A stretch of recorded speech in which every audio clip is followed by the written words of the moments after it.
Hello hi ನಮಸ್ಕಾರ ಬೆಂಗಳೂರು. ನಾನು ನಿಮ್ಮ CM. ಇವತ್ತು ನಾನು ವಿಸಿಟ್ ಮಾಡಿರೋ ದೇವಸ್ಥಾನ ಶ್ರೀ ಕೆಂಪಮ್ಮ ದೇವಿ ದೇವಸ್ಥಾನ. ಇದು ಹಲಸೂರು ಪೊಲೀಸ್ ಸ್ಟೇಷನ್ ಆಪೋಸಿಟಲ್ಲಿದೆ.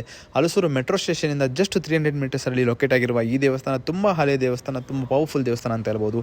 ನಿಜವಾಗ್ಲೂ ನಿಮ್ಮ ಮನೆಯಲ್ಲಿ ನಿಮ್ಮ ಮಕ್ಕಳಿಗೆ ಹುಷಾರಿಲ್ಲ, ಆವಾಗ ಹೆಲ್ತ್ ಇಶ್ಯೂ ಇದೆ, ಸೊ ನಿಮ್ಮ ಮನೇಲಿ ತುಂಬ ಕಷ್ಟ ಇದೆ, ಪ್ರಾಬ್ಲಮ್ ಇದ್ದರೆ, ನಿಮ್ಮ ಮನೇಲಿ ಏನೇ ಒಂದು ಕಷ್ಟ ಇದ್ರೂ ಈ ತಾಯಿ ಆಶೀರ್ವಾದ ಪಡ್ಕೊಂಡು ಹೋಗಿ, ನಿಮ್ಮೆಲ್ಲ ಪ್ರಾಬ್ಲಮ್ಮು ಸಾಲ್ವ್ ಆಗುತ್ತೆ. ನಮ್ಮ ಹಲಸೂರು ಪೊಲೀಸ್ ಸ್ಟೇಷನಿಂದ ಬರೋ ಆಫೀಸರ್ಸ್ ಯಾರೇ ಇದ್ದರೂ ಈ ತಾಯಿ ಆಶೀರ್ವಾದ ಪಡ್ಕೊಂಡು ಹೋಗ್ತಾರೆ. ನಿಜವಾಗ್ಲೂ ಹೇಳ್ತೀನಿ, ನೀವು ಈ ದೇವಸ್ಥಾನ ವಿಸಿಟ್ ಮಾಡಿದೆ ಅಂದ್ರೆ ಬಂದು ವಿಸಿಟ್ ಮಾಡಿ. ಇಲ್ಲಿ ಏನಪ್ಪ ಫೇಮಸ್ ಅಂದ್ರೆ ವರ್ಷಕ್ಕೊಂದ್ಸತಿ ನಡೆಯುವ ಪಲ್ಲಕ್ಕಿ ರಥ ದಿನವಂತೂ ತುಂಬಾ ಗ್ರ್ಯಾಂಡ್ ಆಗಿರುತ್ತೆ. ಸೊ ಅದು ಮಾತ್ರ ಇಲ್ಲ, ಊರಬ್ಬ ತುಂಬಾ ಗ್ರ್ಯಾಂಡ್ ಆಗಿ ಸೆಲೆಬ್ರೇಟ್ ಮಾಡ್ತಾರೆ. ಕೆಂಪಮ್ಮ, ಮುತ್ತಾಲಮ್ಮ, ಕಾಳಿಯಮ್ಮ ಅಂತ ನೀವು ಈ ಮೂರು ತಾಯಿನೂ ಒಂದೇ ರಥದಲ್ಲಿ ನೋಡಬಹುದು. ತುಂಬಾ ಪವರ್ಫುಲ್ ಅಂತ ಹೇಳ್ಬೋದು. ನವರಾತ್ರಿ ದಿನಗಳು ತುಂಬಾ ಗ್ರ್ಯಾಂಡ್ ಆಗಿರುತ್ತೆ. ಇನ್ನ ನೀವು ಹಲಸೂರು ಕಡೆ ಇದ್ರೆ ಈ ದೇವಸ್ಥಾನ ವಿಸಿಟ್ ಮಾಡಿದ್ರೆ ಅಂದ್ರೆ ಖಂಡಿತ ವಿಸಿಟ್ ಮಾಡಬೇಕು. ಇನ್ನ ನನ್ನ ID ಫಾಲೋ ಮಾಡಿಲ್ಲ ಅಂದ್ರೆ ಫಾಲೋ ಮಾಡಿ. ಮತ್ತೆ ಸಿಗೋಣ. ನಾನು ನಿಮ್ಮ CM.